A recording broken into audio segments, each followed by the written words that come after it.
This week in art, we are going to make a monochromatic self-portrait.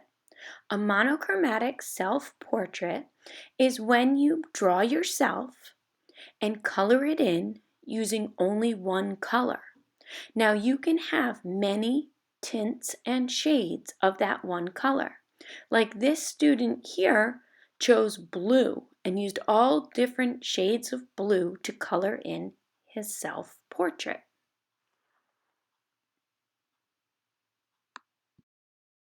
This student is in elementary school and she chose orange to be the color that she wanted to use for her self-portrait. First she drew herself and then she chose her color to be orange and then she used all different shades of orange to color her self-portrait. Now she doesn't actually have orange eyes, but since she's using orange as her one color, she uses orange in her eyes. Now remember, monochromatic is a word we use in art. Mono means one and chromatic means color.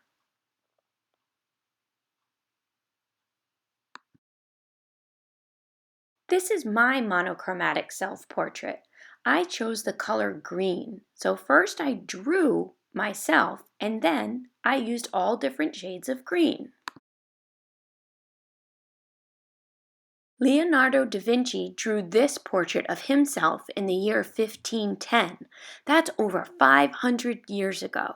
It's called the red chalk painting because he used only one color of chalk pastel to make his self-portrait. It's also a monochromatic self-portrait and it's very famous.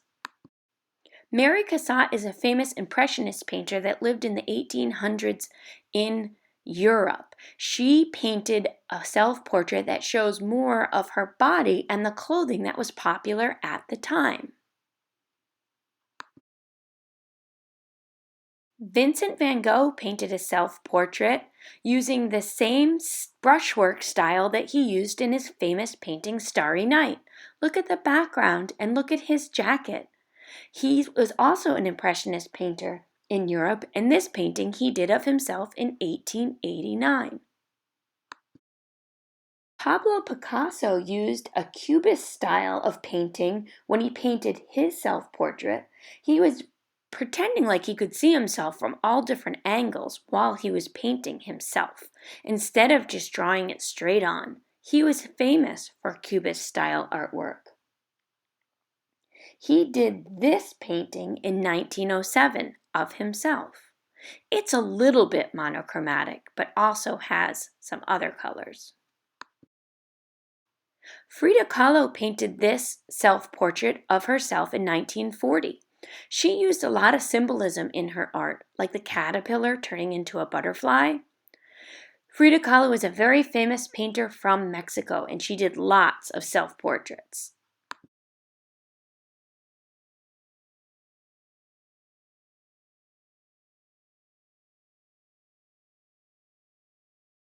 Chuck Close is a famous painter who did lots of very large-sized portraits. This is a self-portrait of him that he did of himself using a grid to get all of the shapes and colors on the canvas.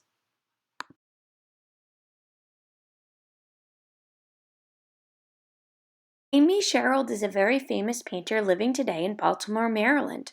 She did this portrait of herself using only pencil. It is also monochromatic. She is also famous for painting First Lady Michelle Obama. It is a monochromatic painting of the person with some color added to the dress.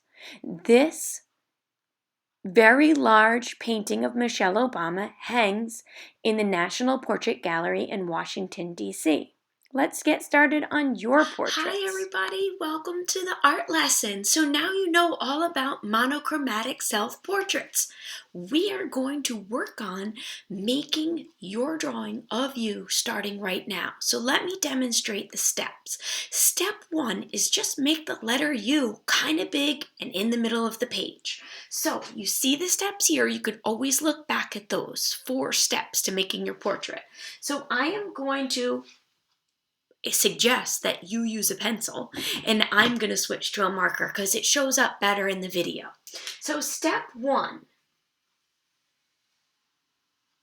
just make a big letter U in the middle. You need kind of a lot of room at the top for your forehead and your hair, and you need kind of a lot of room at the bottom for your neck and shoulders. So watch what I mean. You do the U. Then to add the neck and shoulders, it's 2 slightly curved lines down. You don't want it too wide and you don't want it too skinny. So we're going to kind of do 2 medium lines. They curve in a little. Then you could do a curved line here to show where your shirt is. I'm wearing a V-neck, so if you wanted to make a V-neck, you could do a V. You could do, like I could have an undershirt on under this and it could be a curved line plus a V-neck. Now, for your shoulders, you just go out almost flat but sloping down a little. See how my shoulders go? A ramp down and then kind of flat. So that's what we have here, the ramp down. Now, then also on step 3, we have ears. Ears are a skinny letter C. That's a backwards letter C. This is a forwards letter C. That's all you really do for ears. You just have 2 curved lines. Now, when you're doing this, it's really smart to look in a mirror. You could have your laptop near a mirror while you're watching this video. You could have a little mirror next to you. It's good to look at yourself to see the shapes that make you look like you. So after you've got the U shape, the ears, the neck, and the shoulders, you are going to start adding the features of your face: eyes, nose, mouth. So what you do for the eyes is a rainbow and a rainbow. See those 2 rainbows? Then you do a smile plus a smile. Then you kind of do a round letter U and a round letter U inside. Then you can fill in your pupils. I do mine as little letter C's so the reflection is still there. Then you're going to do eyelid, eyelid. Those are 2 more rainbows. For my eyebrows are a little thicker towards the center and a little skinnier as they go out. But you can get the eyebrow shape in there. For my nose, it's a little pointy, and then I see these nostrils on either side. So I do the point in the middle, and I do a sideways teardrop for my nostrils. And then I do parentheses around my nostrils. Now for my mouth, I like to do the letter V, because I have the letter V over here.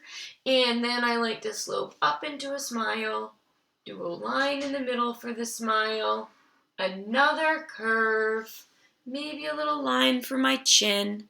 And now I look weird because I don't have any hair on my head. I have this kind of like flippy up hair after it swoops down on the top.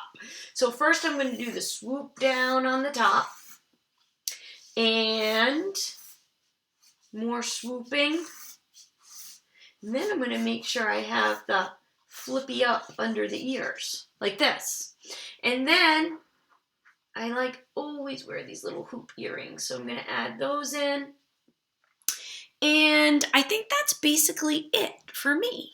Now, the next thing you're going to do is choose one color to be your color of your monochromatic self-portrait. Now, I chose green for mine, and I'm going to put it up here so you can see it. So I used crayon and colored pencil for the skin because marker is just too thick and it soaks the paper and it's just too intense. So I used crayon and colored pencil for all the skin parts and a lot of the hair. And then I used marker on the shirt. I wear striped shirts kind of a lot, so I put a striped shirt in this one. Maybe I'll do the stripes going this way for this self-portrait. So follow these steps here. Look at mine and have fun drawing yours. All right, bye. See you next week.